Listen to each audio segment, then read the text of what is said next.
প্রতারণার শিকার হওয়া মহিলাদের বিক্ষোভ ছত্রভঙ্গ করতে কুমারগঞ্জে কাঁদানে গ্যাস ছুড়ল পুলিশ। কুমারগঞ্জ থানার ডাঙ্গারহাট এলাকার ঘটনা। জরি লাগিয়ে দেওয়ার পারিশ্রমিক বাবদ সারি প্রতি 400 টাকা করে দেওয়া হবে, এমনই কাজের প্রলোভন দেখিয়ে রেজিস্ট্রেশনের নামে এলাকার কয়েক হাজার মহিলার কাছ থেকে 1500 টাকা করে নেন শ্যামসুন্দর গাজী নামে এক ব্যবসায়ী। ডাঙ্গারহাট এলাকায় মর্তুজ সরকারের বাড়ি ভাড়া নিয়ে রীতিমতো অফিসও খুলে বসেছিলেন কলকাতা থেকে আগত সেই ব্যবসায়ী।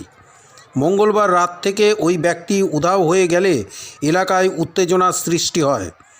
টাকা দিয়ে প্রতারণার শিকার 3000-এরও বেশি মহিলা ও তাদের পরিবারের লোকেরা বুধবার সকালে মর্তুজ সরকারের বাড়িতে চড়াও হয়ে বিক্ষোভ ও ভাঙচুর শুরু করেন। আসার পর দেখি যে 1500 টাকা জমা দিতে হচ্ছে, মোবাইল নাম্বার আর হলো আধার কার্ড জমা নিচ্ছে। এই করে আমরা 1500 টাকা দিই, আধার কার্ড দিই, মোবাইল নাম্বার দিই। দেওয়ার পর আমাদের পুঁজি দেয় সপ্তাহে নাকি বলে মানে 500 করে টাকা দিয়ে 50 পুঁজি কাটতে হবে, 400 টাকা করে দিবে। এইভাবে রানিং চলে। অভিযুক্ত ব্যবসায়ী শ্যামসুন্দর গাজীর সাথে মর্তুজ সরকারের যোগ রয়েছে বলে অভিযোগ করেন তারা। 3500 অ্যাডমিট হয়েছে, পার হেড 1500 করে টাকা নিয়েছে। এবার আজকে সাডেনলি সকালে উনি বলছেন যে উনি পেমেন্টও দিতে পারবেন না, কারণ ওনার লোক চলে গেছে।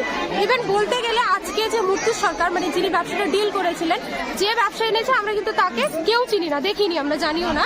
এনার উপরে ডিপেন্ড করে আমরা এই কিন্তু আমাদের কথা হলো যে আমাদের যে টাকাগুলো নেওয়া হয়েছে ভর্তির জন্য, ইজ অ্যান্ড এভরি ওয়ানকে আমাদের টাকা ফেরত দেওয়া হোক। যতক্ষণ না টাকা আমাদের ফেরত দিচ্ছে ততক্ষণ আমরা কিন্তু থামবো না, আমাদের টাকা। ঘটনাস্থলে পুলিশ পৌঁছায়। উত্তেজিত মানুষজন পুলিশকে লক্ষ্য করে ইটপাটকেল ছোড়েন বলে অভিযোগ। পরিস্থিতি নিয়ন্ত্রণের বাইরে চলে যাওয়ায় বাধ্য হয়েই কাঁদানে গ্যাসের শেল ফাটায় পুলিশ।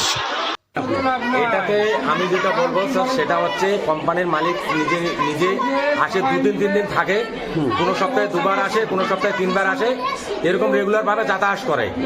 আমি এই জিনিসটা তো একদম বুঝতে পারিনি যে এরকম একটা সমস্যা উনি করে ফেলবেন।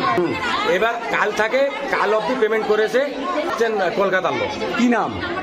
শামসুদ্দিন গাজী।